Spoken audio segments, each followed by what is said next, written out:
warahmatullahi wabarakatuh. Alhamdulillahirabbil alamin, wassalatu wassalamu ala asyrafil anbiya'i wal mursalin wa ala alihi wa sahbihi ajma'in. Asyhadu an la ilaha illallah wa asyhadu anna Muhammadan abduhu wa rasuluh alladzi la nabiyya ba'da. Allahumma shalli ala sayyidina Muhammad wa ala ali sayyidina Muhammad. Wa qala Allah ta'ala fil Qur'anil Karim, a'udzu billahi minasyaitonir rajim. Bismillahirrahmanirrahim. Laqad kana lakum fi Rasulillahi uswatun hasanah. Wa fil rahimakumullah. Sesungguhnya telah ada pada diri Rasulullah itu adalah suri teladan yang baik bagimu. Keteladanan Rasulullah salah satunya adalah soal kepemimpinan beliau di Daulah Madinah yang menerapkan Islam secara kafah. Daulah Islam Madinah adalah contoh sempurna bagi kenegaraan Islam. Rasulullah menjadi pemimpin Madinah dengan tujuan untuk menerapkan syariat Islam.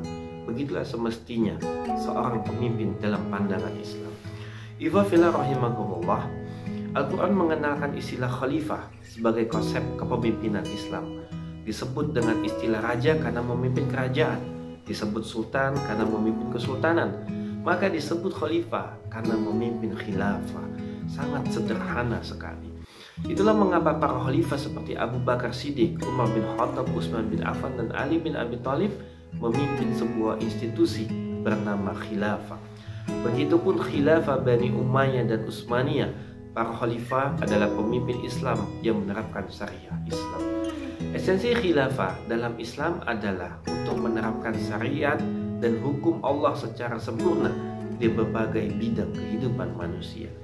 Esensi kedua khilafah adalah dakwah rahmatan lil alamin ke seluruh penjuru dunia. Esensi ketiga khilafah adalah mewujudkan persatuan umat seluruh dunia dalam satu kepemimpinan. Iwa fillah rahimakumullah.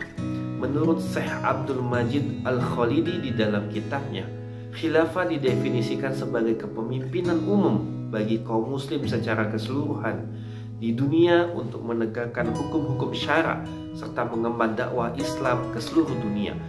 Masalah kepemimpinan dalam pandangan Islam adalah perkara yang sangat penting, dan saking pentingnya keberadaan kepemimpinan dalam Islam, tak kala Rasulullah wafat, para sahabat menunda memakamkan jenazah Rasulullah selama 2 malam untuk bermusyawarah memilih pemimpin pengganti kepemimpinan Rasulullah, dan terpilihlah sahabat Abu Bakar As-Siddiq. Rasulullah memerintahkan kita agar mengangkat salah satu menjadi pemimpin di dalam sebuah perjalanan. Imam Al-Ghazali mengatakan bahwa kekuasaan dan agama adalah saudara kembar. Agama merupakan pondasi dan penguasa adalah penjaganya. Apa saja yang tidak memiliki pondasi akan hancur, dan apa saja yang tidak memiliki penjaga akan hilang. Dan tidaklah sempurna kekuasaan dan hukum kecuali dengan adanya pemimpin. Iwa fillah rahimakumullah. Islam mewajibkan kita untuk taat kepada Allah, Rasulullah, dan kepada ulil amri, yakni orang yang diamanai untuk mengatur urusan umat. Ulil amri ditaatin sepanjang dia taat kepada Allah dan Rasulnya. Jika menemukan persoalan, maka Islam menganjurkan untuk kembali kepada Allah dan Rasulnya. Sebagaimana Allah Subhanahu wa Ta'ala mengatakan, ya ayyuhallazina amanu atiullah wa atiur rasul wa ulil amri minkum. Hai orang yang beriman, taatilah Allah, taatilah Rasul, dan ulil amri di antara kalian. Ulil amri menurut Imam Bukhari dan Abu Ubaidah memiliki makna orang yang diberi amanah untuk mengurus urusan orang-orang yang dipimpinnya. Bahkan Abu Hurairah memaknai ulil amri sebagai al-umar atau penguasa. Iwa fillah rahimakumullah. Kehidupan manusia di dunia ini akan penuh dengan keberkahan dan kesejahteraan jika diatur dengan hukum dan aturan Allah semata-mata karena didasari oleh keimanan dan ketakwaan. Hal ini sejalan dengan janji Allah di dalam surah Al-A'raf ayat 96.